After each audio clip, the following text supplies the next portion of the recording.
ना। एक इंसान जो है जिस भाषा में पैदा होता है ना, उसी भाषा को बहुत बेहतर ढंग से समझता है ना। तो इंसान को उसी भाषा में समझना चाहिए। अब जो भोजपुरी वाला ले गुजराती में डाल खूब क्या करेगा, हम करेगा डेली 8 घंटा, कभी कभी तो 12 घंटा चला देता। सुबह 8 बजे बुलाता था, रात को 8 बजे छोड़ता था। हाँ, तो कभी कभी जो है 12 घंटा भी क्लास हम लोग किए हुए हैं। बढ़िया आनंद आता है ना। रोटी लेके जाते थे ना, 2 बेर खा लेते थे, पढ़ाते थे, नींद आ जाती है ना। लेकिन हमको दिलचस्पी था पहले से, जो है थोड़ा बहुत हमको लगा कि नहीं, हमें जो है सीखना चाहिए। जो अपने अतीत को नहीं जाना वो क्या जाना, जो अपने अतीत को जानेगा वही ना जो है एक नया आविष्कार करेगा, है कि हमारे अतीत में क्या हुआ, क्या हुआ था, क्या अब होना चाहिए।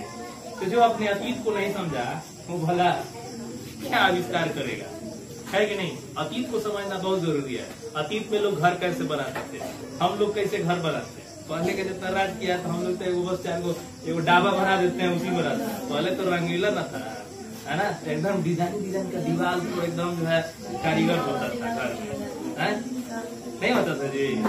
राजा का जो महल था भाई महल था। आज भी जाके देखो तो महल वैसे ही चमक रहा है। तो हम लोग कौन सी राज करते हैं, खा पी के बस सोते हैं, तो कौन काम है। पहले का जो राज किया है वो हम लोग अब राज नहीं कर सकते, है ना। पहले का भी घर होता था, देखना पुराना घर, आज भी चौकट जो घर का होता है कितना डिजाइनिंग रहता है। हाँ क्या सब प्लेन रहता है कि नहीं। खाली बस घर में रहना तो मतलब है छत चूना नहीं चाहिए, बस पोतने से मतलब है। क्यों, सब बढ़ती हुई जनसंख्या का कारण है। न बढ़ती हुई जनसंख्या, न जनसंख्या बढ़ती, न पेड़ कटता, न पेड़ बचाने के लिए एल्युमिनियम आता, न एल्युमिनियम का दरवाजा लगता है ना। क्यों लग रहा है, यही तो रीजन है जी।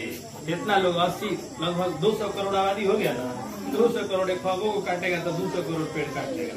अर्थ का सफाया होता है, फिर जिएगा कैसे, है नहीं ना जिएगा जी।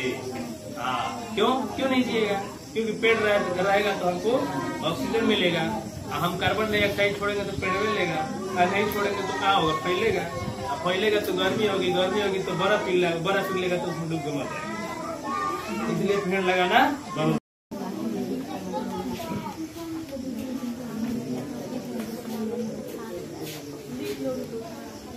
चलिए बढ़ते हैं हम लोग आगे।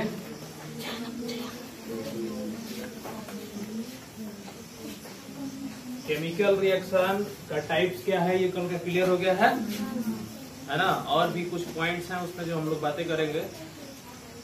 एक्सोथर्मिक, एंडोथर्मिक, डिकम्पोजिशन, डिस्प्लेसमेंट और डबल डिस्प्लेसमेंट, ठीक है। चलिए कॉम्बसन के भी बारे में हम लोग बात किए थे। चलिए आगे देखते हैं हम लोग, है ना। रासायनिक अभिक्रिया के दौरान होने वाले परिवर्तन, अभिक्रिया के दौरान होने वाले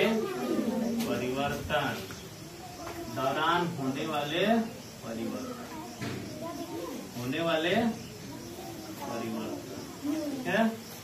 यानी चेंजेस ड्यूरिंग केमिकल रिएक्शन आए समझ में। चेंजेस ड्यूरिंग केमिकल रिएक्शन, इस टॉपिक को हम लोग पढ़ने वाले हैं। चलिए जैसे मान लीजिए कि हम कोई पेपर लेते हैं, है ना, और उस पेपर को बर्न कर देते हैं। क्या कर देते हैं, बर्न कर देते हैं। तो बर्न करने के बाद हमको क्या मिलेगा, ऐश मिलेगा। ऐश किसको बोलते हैं, राख। कोई भी मटेरियल जब हम जलाते हैं तो हमको जलाने के बाद क्या रिजल्ट मिलता है, राख के रूप में हमको मिलता है। यानी एक पाउडर के फॉर्म में हमको प्राप्त होता है। इसके फॉर्म में, पाउडर के फॉर्म में प्राप्त होता है समझ में। उसी तरह से मैग्नीशियम का एक रिबन होता है। रिबन जानते हैं किसको बोलते हैं, फीता। मैग्नीशियम एक एलिमेंट है, यानी तत्व। क्या है, मैग्नीशियम एक तत्व है। क्या है? मैग्नीशियम एक तत्व है, यानी एलिमेंट है ना। वो किसके रूप में पाया जाता है? रिबन के रूप में। इस पर सवाल पूछता है एग्जाम में, है ना। मैग्नीशियम का पिता होता है, जिसे मैग्नीशियम रिबन क्या कहते हैं? तो ये एक एलिमेंट है ना। और एलिमेंट है इसलिए इसका एटॉमिक नंबर कितना होता है जी? 12। एटॉमिक नंबर कितना होता है? 12 होता है। ठीक है, एटॉमिक नंबर कितना होता है? 12। यदि इसका वैलेंसी पूछा जाए तो क्या बताओगे? वैलेंसी संयुज इलेक्ट्रॉन कितना बताओगे?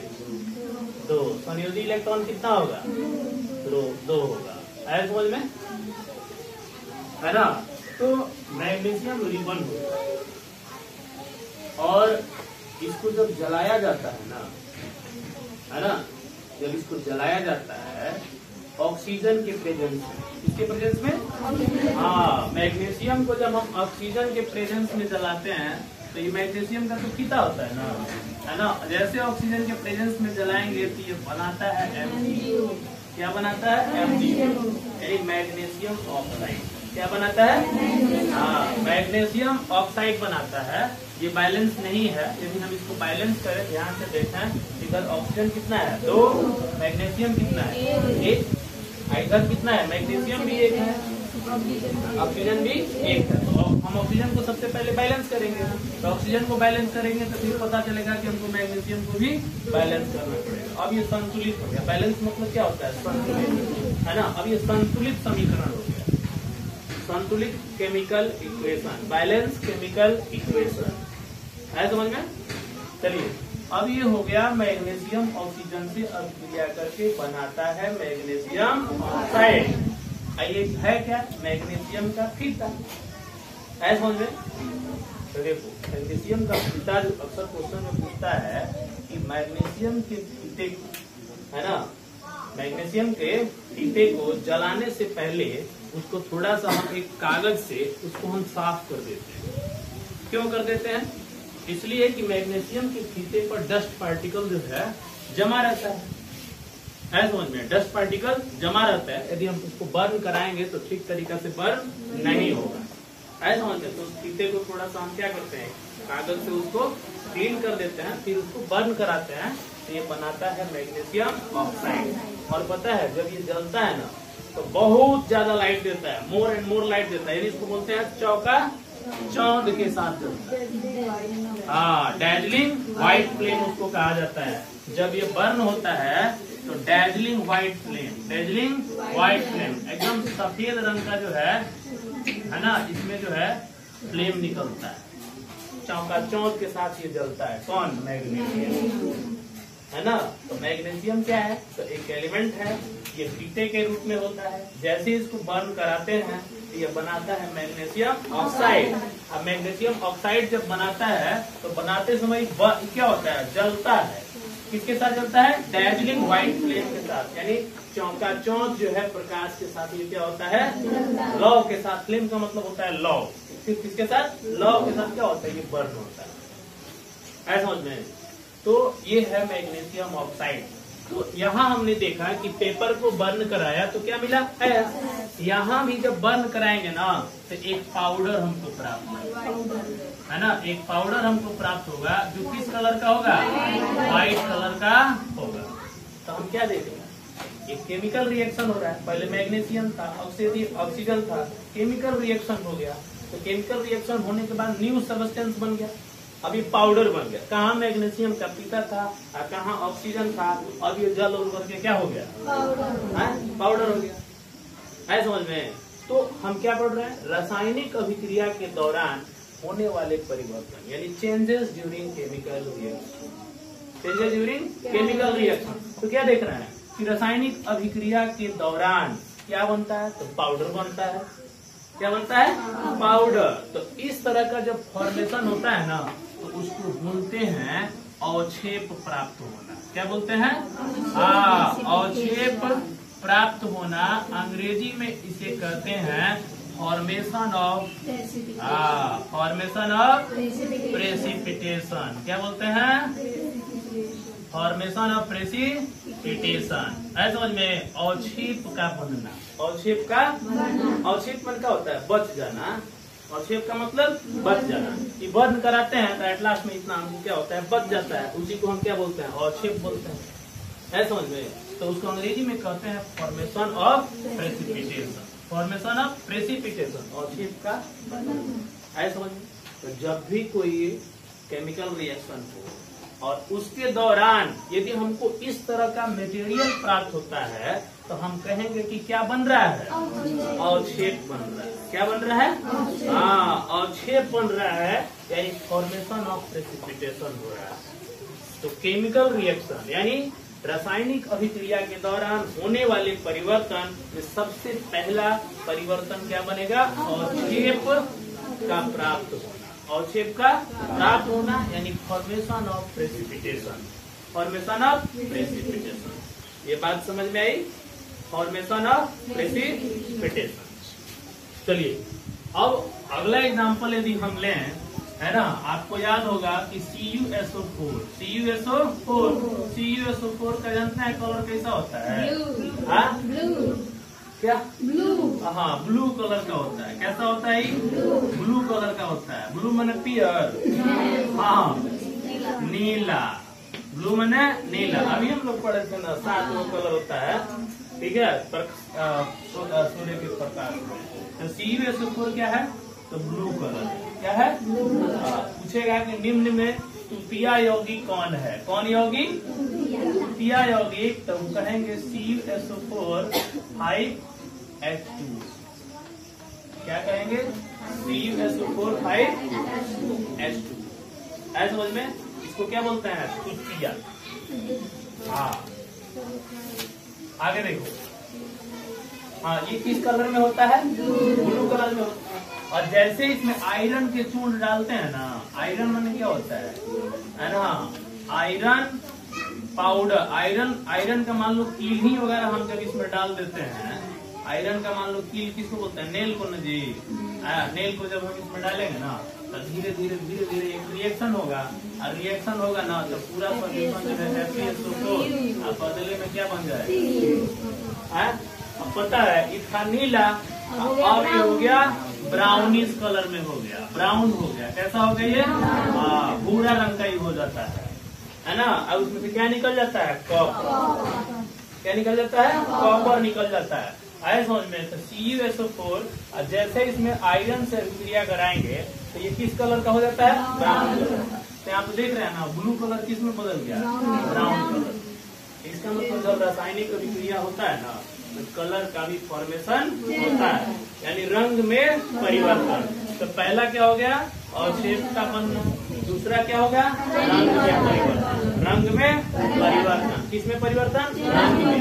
तो रंग में परिवर्तन, मान लीजिए कि आ गया क्वेश्चन एग्जाम में कि रासायनिक अभिक्रिया के दौरान होने वाले रंग में परिवर्तन का एक उदाहरण दीजिए।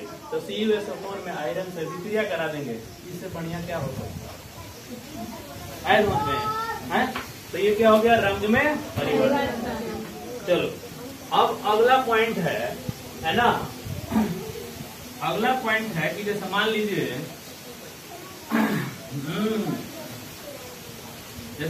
कि HCl है। क्या है ये?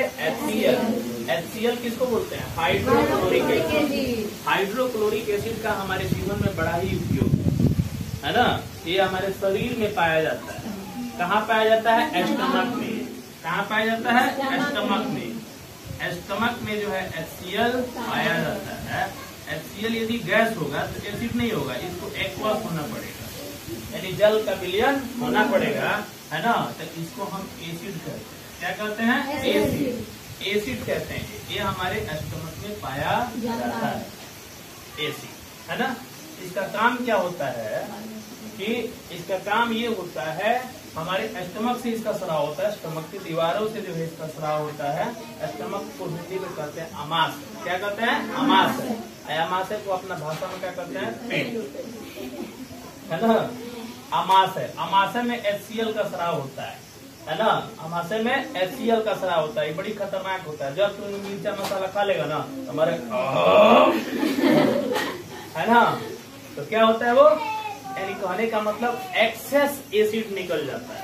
जब आप लोग मिर्चा मसाला ऑयली चीज जब ज्यादा खाओगे ना, डाइजेस्ट जब नहीं होगा, है ना, तो ये क्या होगा, मतलब अब पहले से तो एसिड रहता है, आप एक्सटर्नल एसिड ज्यादा खा लेते हो, तो मिलकर कितना एसिड बन गया, ज्यादा। तो पेट में कहते हैं कि एसिडिटी बढ़ गई। क्या हो गई?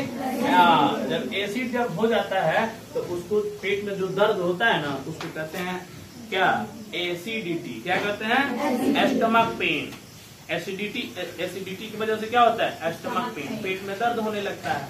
और जब पेट में दर्द होने लगता है तो हम, है ना, पेट पकड़ते पकड़ते भागते हैं डॉक्टर जी के पास, कहते हैं डॉक्टर जी दवाई दीजिए, तो क्या करते हैं, दे देते हैं, है ना, कहते हैं लो पी लो। तो कुछू क्या है ना, उस कुछू को बोलते हैं एंटाएसिड। कुछू में और होता है ना, एंटा एसिड उसको कहा जाता है। क्या कहते हैं उसको? एंटा एसिड। एंटा एसिड कहने का मतलब होता है ना, उसको हिंदी में एंटी एसिड कहते हैं, ध्यान रखना, है ना। एंटी एसिड से पूछ देता है, तो एंटी एसिड कहने का मतलब होता है ना कि एसिड को काटने के लिए एक दवा दे देता है ना। उस दवा का नाम है मिल्क ऑफ मैग्नेशिया। क्या नाम है? Milk of magnesia. Milk of magnesia जिसको कहते हैं MgOH gold. MgOH gold milk of magnesia दे देता है ना। तो ये क्या होता है, तुरंत जो है पेट में थोड़ा ठंडक महसूस होती है और एसिडिटी डाउन हो जाता है, उसके बाद वो आना बंद हो जाता है। क्या? ढेकार, है ना, आना बंद हो जाता है, तो राहत मिलता है, तो रात भर चैन का सांस लेते हैं। आए समझ में? एक और रहता है, एक और है जिसको कहते हैं सोडियम बाइकार्बोनेट, NaHCO3। इसका नाम क्या है? Sodium bicarbonate. वही सब का पहला पहले ही खत्म कर दिए थे, बीच में दिक्कत नहीं करेगा ना जी। सोडियम बाइकार्बोनेट इसको कहा जाता है, हिंदी में भी वही कहते हैं, sodium bicarbonate. Sodium bicarbonate NaHCO3, इसका भी नाम है एंटा एसिड। एंटा एसिड कहने का मतलब पूछेगा एंटा एसिड क्या है, तो एंटा एसिड वह मटेरियल है जो पेट में एसिडिटी को क्या करता है, खत्म करता है, और एस्टमक पेन को क्या करता है, कम करता है। समझ में? तो आपका जो है इनो वगैरह जो भी आता है ना, उसमें ये सारे मिक्सचर्स होते हैं, और इसकी वजह से हमारा पेट का जो दर्द होता है वो खत्म हो जाता है। तो HCl हमारे पेट में पाया जाता है, और एक्सेस जब HCl हो जाता है तो एसिडिटी हो जाती है। कौन बीमारी हो जाती है? एक्सेस ऑफ HCl जब हो जाएगा तो कौन बीमारी होगी? एसिडिटी। अक्सर पूछता है कि स्टमक का pH वैल्यू क्या होना चाहिए, है? स्टमक का जो pH वैल्यू होना चाहिए लगभग 2 के आसपास होना चाहिए। स्टमक होने का मतलब पेट, है ना। पेट का एक pH होता है, यानी कितना HCl का मात्रा रहना चाहिए, है समझ में? तो देखो HCl करता क्या है कि जितना हम लोग फूड मटेरियल खाते हैं ना, उसको डाइजेस्ट करने में हेल्प करता है। इसमें HCl में वो देखो क्लोरीन है। क्या है ये? क्लोरीन। आपको बताया है कि क्लोरीन गैस जो होता है ना, बड़ा फायदेमंद होता है ना। ये जितना बैक्टीरिया वगैरह पानी वगैरह में रहता है ना, तो सबको डिस्ट्रॉय कर देता है, सबको किल कर देता है समझ में, है ना। तो यही HCl क्या करता है, मान लो फूड मटेरियल हम जो भी ले रहे हैं, तो कोई जरूरी है कि आंख से देख रहे हैं तो पूरा साफ साफ है, तो हो भी तो सकता है। मान लो दाल में भूनने पड़ गया खा जाता है तो, है ना, ठीक है। तो पेट कहता है खून आ गया है, तो HCl उसको क्या करता है, किल कर देता है समझ में। तो पेट के अंदर HCl का जो मात्रा है, pH वैल्यू जो है ऑलरेडी बना होना चाहिए। यदि नहीं बना रहेगा तो फिर जो है कुछ भी आप खा सकते हो, तो उससे बीमारियां पैदा हो सकती है। HCl क्या करता है, फूड में जितने भी जो है बैक्टीरिया वगैरह अवेलेबल रहते हैं सबको डिस्ट्रॉय करने का काम करता है। इसी को शॉर्टकट में गैस्ट्रिक जूस के नाम से जानते हैं, गैस्ट्रिक जूस के नाम से जानते हैं। देखो HCl आया तो हम बता दिए, और सबसे बड़ा बात ये है कि इसको हम स्ट्रॉन्ग एसिड भी कहते हैं। क्या कहते हैं? स्ट्रॉन्ग एसिड भी कहते हैं। स्ट्रॉन्ग मैंने होता है प्रबल। क्या? प्रबल अम्ल। प्रबल अम्ल। प्रबल अम्ल। अम्ल क्या होता है? अम्ल कहने का मतलब, अम्ल एक ऐसा पदार्थ है जिसको मुंह से चपोगे तो खट्टा लगेगा, है ना। एगो क्षार होता है जिसको चपोगे तो कड़वा लगेगा। तो अम्ल क्या होता है? ये बहुत खतरनाक एसिड होता है, यानी लगभग जो है ये प्रबल अम्ल होता है। प्रबल अम्ल जो होता है वो हमारी बॉडी के लिए बहुत डेंजरस होता है, ठीक है। तो ये हम लोग अगले चैप्टर में पढ़ेंगे। फिलहाल हम लोग बात करने वाले हैं, है ना, क्या रासायनिक अभिक्रिया के दौरान होने वाले परिवर्तन, यानी चेंजेस ड्यूरिंग केमिकल रिएक्शन। यहाँ हमने बात किया और शेप का बनना, और दूसरा हमने बात किया रंग में परिवर्तन। और अगला हम लोग बात करने वाले हैं, हाँ अगला हम लोग बात करने वाले HCl लिए थे ना, HCl पर ही बात करते हैं। HCl यानी अम्ल में, यानी एसिड में जब हम किसी मेटल से यानी सोडियम से अभिक्रिया करा दें तो NaCl तो बनता है, बदले में हमको H2O गैस, हाइड्रोजन गैस मिलता है। आया समझ में? एसिड जो है इससे जब मेटल से अभिक्रिया करता है, किससे? मेटल से अभिक्रिया करता है तो ये बनाता है क्या? साल्ट बनाता है ना, और प्लस बनाता है हाइड्रोजन गैस बनाता है। तो साल्ट क्या हो गया? साल्ट एक्वस में हो जाएगा और ये आपका जो है गैस में बन जाएगा। आए समझ में? तो साल्ट बनाता है और हाइड्रोजन गैस बनाता है। तो हम क्या देख रहे हैं? यहाँ भी केमिकल रिएक्शन हो रहा है जी। आप देखो ना क्या बन रहा है? गैस बन रहा है। क्या बन रहा है? हाँ, तो केमिकल रिएक्शन के दौरान गैस भी बनता है। केमिकल रिएक्शन के दौरान गैस भी बनता है। तो केमिकल रिएक्शन के दौरान जो गैस बनता है ना, वो कौन सा गैस है? कब जब एसिड मेटल से अभिक्रिया करेगा तो साल्ट और हाइड्रोजन गैस का फॉर्मेशन होता है। ऐसा समझ में? यहाँ हमने देखा HCl को जब हम Na से अभिक्रिया करा देंगे तो हमको NaCl प्लस हाइड्रोजन गैस मिलेगा, हाइड्रोजन गैस मिलेगा। ऐसा समझ में? तो हाइड्रोजन गैस मिलेगा। तो यहाँ पे क्या देख रहे हैं कि केमिकल रिएक्शन के दौरान हमको हाइड्रोजन गैस प्राप्त हो रहा है ना? हाइड्रोजन गैस प्राप्त होना है ना, तो तीसरा हमको क्या मिल जाएगा? पहला अवक्षेप का बनना, दूसरा रंग में परिवर्तन, और तीसरा गैस का निकलना। Evolution of gas. इवोल्यूशन मतलब होता है निकलना, इवोल्यूशन ऑफ गैस। यहाँ तक क्लियर? कोई दिक्कत? तो 3 चीजें हम लोग पढ़े। अब यहाँ पर एक प्रश्न ये उठता है कि क्या ये दिया हुआ इक्वेशन बैलेंस है? नहीं है, क्योंकि इधर हाइड्रोजन 2 है तो फिर हमको इधर 2 करना पड़ेगा, फिर पता चलेगा क्लोरीन 2 है तो फिर इधर 2 करना पड़ेगा, और फिर जो है इसी को 2 करना पड़ेगा। अब सब बैलेंस हो गया। हाँ, तो ये बैलेंस इक्वेशन हो गया। है समझ में? तो ये क्या है? वह रिएक्शन है जिसमें गैस का फॉर्मेशन हो रहा है। अब खून गैस का फॉर्मेशन हो रहा है जी। हाँ, इसका सवाल पूछता है कि हाइड्रोजन गैस किसी अभिक्रिया के दौरान जब निकलेगा तो उसको कैसे पता करेगा कि उसमें से हाइड्रोजन गैस निकल रहा है? कैसे पता करोगे? बुलबुला निकलेगा, पोखरा के पानी में ले जाकर डालेंगे ना, तो ले जाकर डालेंगे पानी में तो बुलबुला निकलेगा। और बुलबुला किसका होगा? हाइड्रोजन गैस का होगा। मोमबत्तियां लेके जाएंगे ना, क्या मोमबत्ती, एक मोमबत्ती लीजिए, उसको जलाइए, हाइड्रोजन गैस जहाँ से निकल रहा है वहां पर लेकर के आप जाइए। जैसे हाइड्रोजन गैस जलेगा ना तो फट फट मारेगा, है ना? तो कौन साउंड करते हैं जी?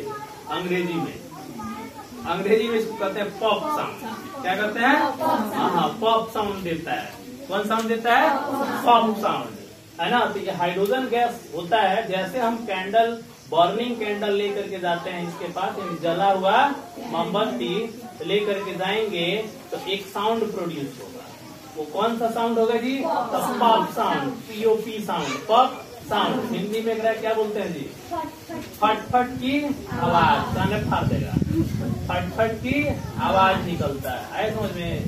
फट फट की आवाज, हाइड्रोजन गैस, है ना? यानी अम्ल जब धातु से अभिक्रिया करता है तो हमको नमक यानी लवण, इसको हिंदी में क्या बोलते हैं? लवण, और हाइड्रोजन गैस देता है। और हाइड्रोजन गैस देता है, कैसे पता करेंगे? तो एक जलता हुआ मोमबत्ती उसके पास ले जाएंगे, और जैसे ले जाएंगे तो उसमें से फटफट की आवाज आ रही है तो समझिए कि पक्का हाइड्रोजन गैस निकल रहा है। आए समझ में?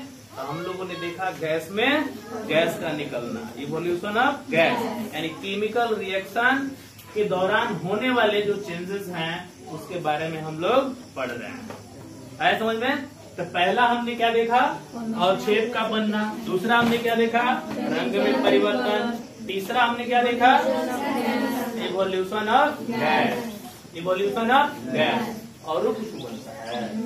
हाँ, चलो, हाइड्रोजन और ऑक्सीजन है, जब दोनों को रिएक्ट करवाइएगा तो बनेगा क्या? H2O। क्या बनेगा? H2O। H2O किसका नाम है? पानी का। पानी का रासायनिक सूत्र क्या होता है? H2O। तो ये बन गया आपको वाटर, यानी जल का फॉर्मेशन हो गया। और ये आपका क्या है? हाइड्रोजन। ये हाइड्रोजन है और ये ऑक्सीजन है। तो ये किस रूप में है? गैस के रूप में। ये किसके रूप में है? गैस के रूप में। अब दोनों गैस मिल गया तो क्या बन गया? वाटर। तो वाटर किस फॉर्म में रहेगा? लिक्विड के फॉर्म में रहेगा। इसका मतलब ये होता है ना, कि जब दो ऐसे एलिमेंट जब आपस में अभिक्रिया करेंगे, रिएक्शन करेंगे, है ना, यदि उनका स्टेट अलग अलग होगा। स्टेट क्या होता है? सॉलिड, लिक्विड और गैस, ठोस, द्रव और गैस। इसी को ना बोलते हैं, इसी को क्या बोलते हैं? ठोस, द्रव और gas. States of matter, states of matter, है ना, सॉलिड, लिक्विड और गैस, ठोस, द्रव और गैस, यही होता है। तो हम यहाँ क्या देख रहे हैं कि दो हाइड्रोजन और ऑक्सीजन, ये दोनों रिएक्टेंट किस फॉर्म में है? गैस के फॉर्म में है। और फाइनली जब प्रोडक्ट बन रहा है, यानी प्रतिफल बन रहा है, तो हमको क्या मिल रहा है? लिक्विड। तो यहाँ हमको क्या देखने को मिल रहा है कि गैस था और ये बन गया लिक्विड। तो इसको कहते हैं अवस्था में परिवर्तन। पदार्थ की 3 अवस्थाएं होती है, सॉलिड, लिक्विड और गैस। तो यहाँ देखो, गैस से क्या हो गया? लिक्विड बन गया। इसको हम कहते हैं अवस्था में परिवर्तन। अवस्था में परिवर्तन, यानी हिंदी में इसको बोलते हैं चेंज इन, अंग्रेजी में बोलते हैं चेंज इन स्टेट।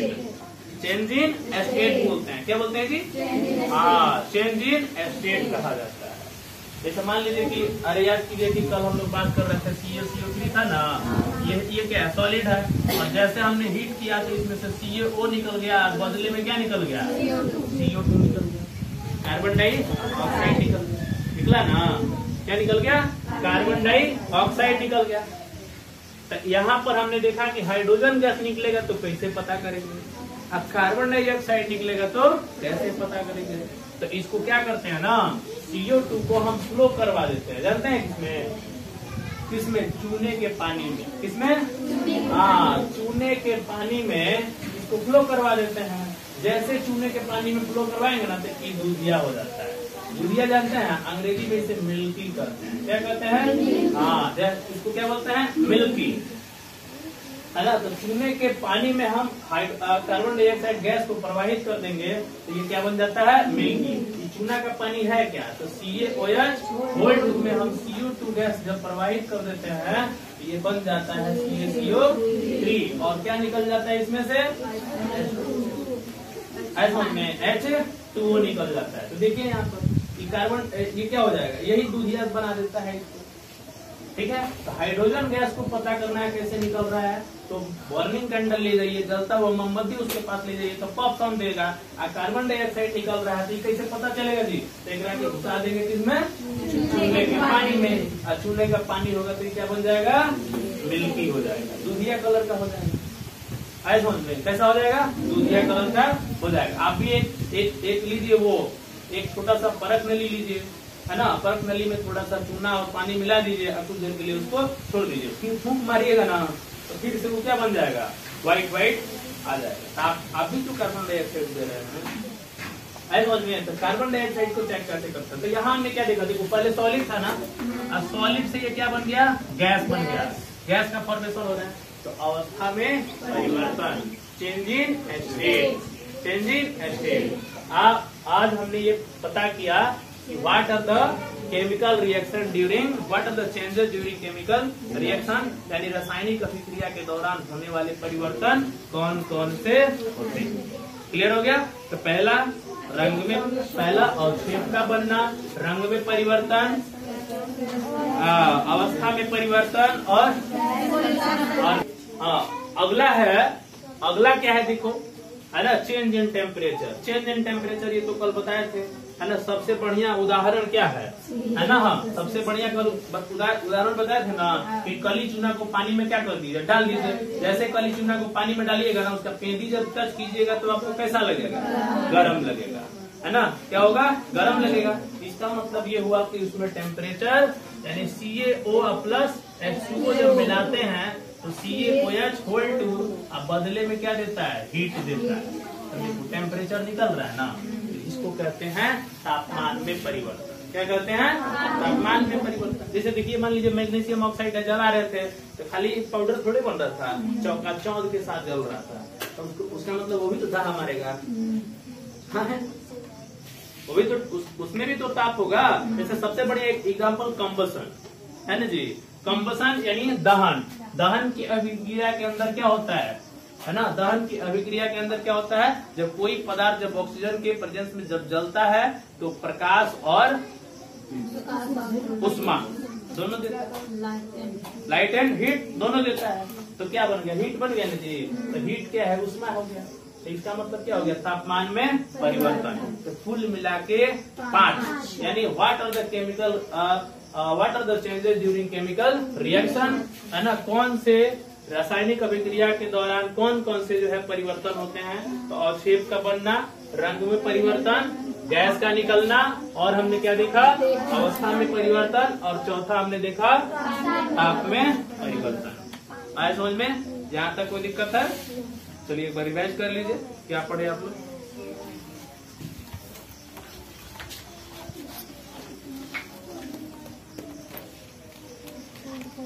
हाँ, उपचयन हो रहा है, तो ऑक्सीडेशन और रिडक्शन, इसको हिंदी में है ना, तो ऑक्सीडेशन और रिडक्शन हम लोग पढ़ रहे हैं। इसमें इसको हिंदी में कहते हैं ऑक्सीडेशन को उपचयन और रिडक्शन को क्या कहते हैं, अपचयन। ये दोनों एक प्रकार की अभिक्रिया है। कैसी अभिक्रिया है, तो उपचयन के बारे में हम लोग देख रहे हैं। ऑक्सीडेशन तो क्या बोलते हैं, ऑक्सीडेशन, यानी कहने का मतलब ये होता है कि कोई भी एलिमेंट जब ऑक्सीजन से अभिक्रिया करता है तो वो बनाता है क्या, ऑक्सीजन से अभिक्रिया करता है तो हम कहते हैं कि वो ऑक्सीडाइज हो रहा है। क्या हो रहा है, ऑक्सीडाइज, यानी उसमें उपचयन अभिक्रिया हो रही है। समझ में, तो उपचयन अभिक्रिया हो रही है। एक और इसको हिंदी में कहते हैं, जिसको कहते हैं आक्सीकरण। आक्सीकरण क्या कहते हैं जी, आक्सीकरण अभिक्रिया इसको हिंदी में कहा जाता है। तो यहाँ हम कहेंगे कि सल्फर जो है ऑक्सीकृत हो रहा है, कार्बन जो है ऑक्सीकृत हो रहा है, सोडियम जो है ऑक्सीकृत हो रहा है, मैग्नीशियम जो है ऑक्सीकृत हो रहा है, मैग्नीशियम जो है ऑक्सीकृत हो रहा है। आए समझ में। अब यहाँ देखो, तो इसमें क्या हो रहा है कि ऑक्सीजन जो है एलिमेंट से जुट रहा है ना, है ना, ऑक्सीजन जो है एलिमेंट से जुट रहा है। तो सीधा सीधा इसका आंसर होगा ऑक्सीकरण अभिक्रिया क्या है, तो ऑक्सीजन का जुटना, ऑक्सीजन का जुटना ही क्या है, ऑक्सीडेशन रिएक्शन है ना। Addition of oxygen with element, this type of reaction is known as oxidation. आए समझ में, है ना। तो यहाँ पे ऑक्सीजन जुट रहा है। जैसे मान लीजिए HCl है, तो HCl को जब हम ये करेंगे है ना, तो ये क्या होगा, H प्लस Cl माइनस। यदि हम डिकम्पोज करेंगे इसको तो H अलग बनेगा और Cl अलग बनेगा। अब यहाँ पे HCl से हाइड्रोजन क्या हो रहा है, हट रहा है। क्या हो रहा है, हट रहा है। तो हाइड्रोजन का हटना भी क्या होता है, ऑक्सीकरण, यानी उपचयन अभिक्रिया ही होता है। तो सीधा सीधा ऑक्सीजन का जुटना और हाइड्रोजन का हटना, removing of hydrogen and addition of oxygen in a chemical reaction, that is known as oxidation, that is known as oxidation, that is known as oxidation। अब देखो, एक होता है जिसको कहते हैं अपचयन। क्या होता है ये, अपचयन। तो अपचयन को अंग्रेजी में क्या बोलते हैं, रिडक्शन। रिडक्शन मतलब होता है ना, रिडक्शन का मतलब होता है क्या, देखो जैसे ऑक्सीजन कहीं है, जैसे मान लो MgO है, क्या है, MgO है। अब ये MgO है तो ये क्या होगा, ऑक्सीजन इसमें से निकलेगा ना, तो मैग्नीशियम ऑक्साइड बना देगा। यदि मान लो MgO को तोड़ा जाए तो क्या बनेगा, मैग्नीशियम और ऑक्सीजन। समझ में। तो ऑक्सीजन का हटना, ऑक्सीजन का हटना क्या कहलाएगा, रिडक्शन अभिक्रिया। ऑक्सीजन यहाँ से क्या हो गया, देखो MgO में ऑक्सीजन था ना, MgO में ऑक्सीजन जो है निकल गया, तो इन दोनों में MgO से क्या बन गया, ऑक्सीजन Mg, और Mg में से ऑक्सीजन क्या हो गया, बाहर निकल गया, तो ये क्या बन गया, तो ऑक्सीजन का हटना, हाइड्रोजन का जुटना, हाइड्रोजन का जुटना। तो H2 प्लस Cl2 जब ये जुटेगा तो बनाएगा HCl। अब देखो H2 क्या हो गया, Cl2 के साथ जुट गया ना, है, तो ये दोनों किस में आएगा, दोनों का डिफिनेशन समझ में आया। यानी ऑक्सीजन का जुटना, हाइड्रोजन का हटना, ऑक्सीडेशन रिएक्शन यानी ऑक्सीकरण अभिक्रिया। अपचयन यानी रिडक्शन कहने का मतलब ऑक्सीजन का हटना और हाइड्रोजन का जुटना। ये क्या हो जाएगा? रिडक्शन। है समझ में? तो इस तरह से हम यहाँ पे देख सकते हैं कि कोई भी पदार्थ ऑक्सीकृत जब होता है तो उसको हम ऑक्सीकरण अभिक्रिया कहते हैं। ऑक्सीकरण अभिक्रिया कहते हैं। और जब वो रिडक्शन होने का मतलब उसमें से ऑक्सीजन बाहर निकल जाता है और जो है हाइड्रोजन जो है किसी एलिमेंट में क्या होता है? जुट जाता है। तो हाइड्रोजन जुट रहा हो तो अपचयन होगा, ऑक्सीजन निकल रहा हो तो अपचयन होगा। ऑक्सीजन जुट रहा हो तो ऑक्सीडेशन होगा और हाइड्रोजन निकल रहा हो तो ऑक्सीडेशन होगा। आए समझ में? दोनों जहाँ एक साथ हो रहा हो, ऑक्सीडेशन और रिडक्शन, जहाँ दोनों एक साथ हो, ऑक्सीडेशन और रिडक्शन यदि दोनों एक साथ हो, है ना, रिडक्शन टुगेदर यानी एक साथ हो, जहाँ दोनों अभिक्रिया एक साथ हो, है ना, तो हम कहते हैं उस अभिक्रिया को क्या? बोलो, रेडॉक्स अभिक्रिया। क्या कहते हैं? रेडॉक्स अभिक्रिया। हिंदी में क्या बोलते हैं? अपचयन। क्या बोलते हैं? अपचयन। क्या बोलते हैं? अपचयन। क्या बोलते हैं जी? बोलो, ऑक्साइड, CuO इसको कहते हैं। क्या कहते हैं? कॉपर ऑक्साइड से जब हाइड्रोजन गैस से अभिक्रिया कराया जाएगा तो इसमें से Cu निकल जाएगा और H2O बाहर होगा। अब यहाँ गौर से देखिए, यहाँ गौर से देखिए, CuO है ना, ये क्या बन गया? Cu, यानी इसका मतलब Cu से ऑक्सीजन क्या हो गया? बाहर हो गया। ऑक्सीजन का हटना क्या कहलाएगा? रिडक्शन। तो ये कौन सा अभिक्रिया हो गया? रिडक्शन। कौन सा हो गया?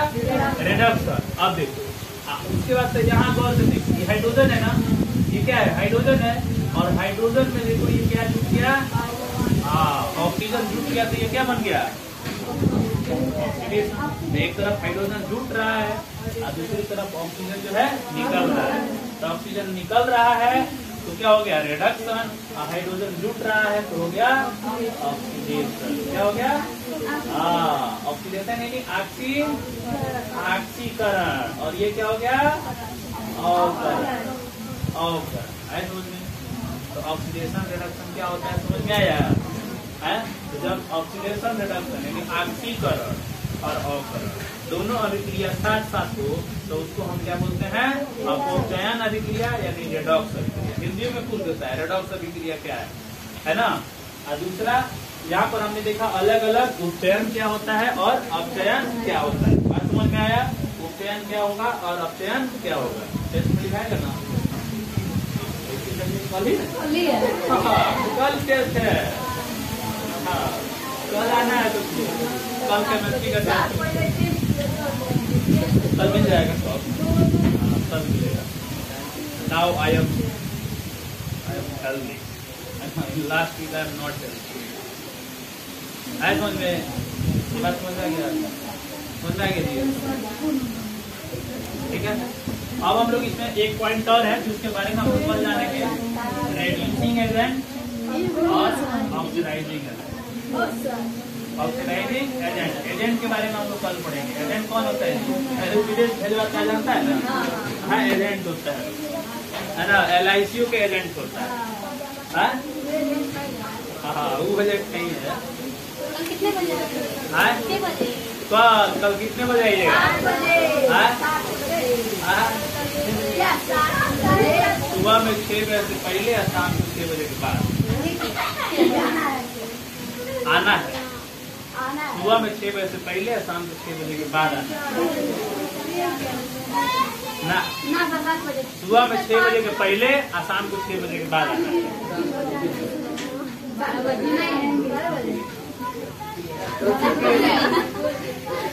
सुबह हम क्या बोला? सुबह में 6 बजे के पहले और शाम को 6 बजे के बाद आना। 7 बजे शाम को। 7 बजे तुम लोग जो है बेलना पकड़े रहेगा। शिकायत हो रहा है इसका। शिकायत नहीं होता है, बना लिए होते हैं उस टाइम पढ़ने को लिखते हैं। अच्छा, बन गया रहता है। तब तो अब तुम्हारे ही घर खाना में मजा आएगा। हमारे को तो 8 बजे मिलता है। चैप्टर समझ में आया? हाँ तो कल पढ़ के आइएगा ना। टाइम बताइए सब। नोट्स दिए हुए हैं, आप लोग नोट्स पढ़ के आइएगा। जिसके पास नोट्स नहीं है हमसे नोट्स ले लेगा, ऐसा समझना है। ऐसे थोड़ी गो टू गूगल। टाइम तो रहता है वही रहेगा 7 बजे। हाँ संडे को 7 बजे। 6 बजे आज तक को पढ़ाई हुआ है। सुबह में आधा घंटा लेट रहते हैं, समझो कि शाम तक रात तक आधा घंटा लेट रहते हैं। हमारे घर पहुंचने का टाइम 8:30 बजे तक पहुंचते हैं, 9:15 बजे। तो सुबह में लेट होता है तो शाम तक लेटे होते हैं। सुबह में लेट करते हैं जान के, 20 मिनट लेट रहते हैं हमेशा। 7 बजे आएंगे हम लोग। 7 बजे कल हाँ कल 7 बजे आइएगा और आप पढ़ करके आइएगा फर्स्ट चैप्टर, ठीक है। और फिजिक्स में भी पढ़ करके आइएगा। इसमें फिजिक्स नहीं पढ़े हैं, पढ़े हैं फिजिक्स पढ़ते हाँ मैथ नहीं तो मैथ नहीं तय करा के हम जमीन खुद बिगाड़ देते रहेगा क्वेश्चन। मैथ भी हाँ अच्छा ठीक है। कल आइएगा कितना बजे? 7 बजे। 7 बजे सभी लोग पढ़ करके आइएगा, है ना। पढ़ उड़ करके आइएगा। सुनो, जब हम लोग का स्कूल में टेस्ट होता था ना, भूख प्यास नहीं लगता था। जब पता चल जाता था, रूटीन आ जाता था, टेस्ट है तो तभी से रूटीन बन जाता था। मान लो कि परसों से एग्जाम है ना, अब परसों से एग्जाम है, कंटिन्यूअस एग्जाम होगा, ठीक है। अब मान लो कि आज हमको मिल गया रूटीन, अब हम रूटीन देखेंगे, कहेंगे कैसे कैसे पढ़ना है। अब उसके बाद से खाना एक टाइम होगा, एक टाइम बस ना, सवेरे कोनो खाना नहीं। जाएंगे दुकान पे चाय पी के आ जाते थे और सुबह कोई खाना नहीं, बस किताब उठा देते थे। ये है एक किताब उठाने का मतलब जब तक उसका एग्जाम हो न जाए तब तक तो पढ़ते रहो।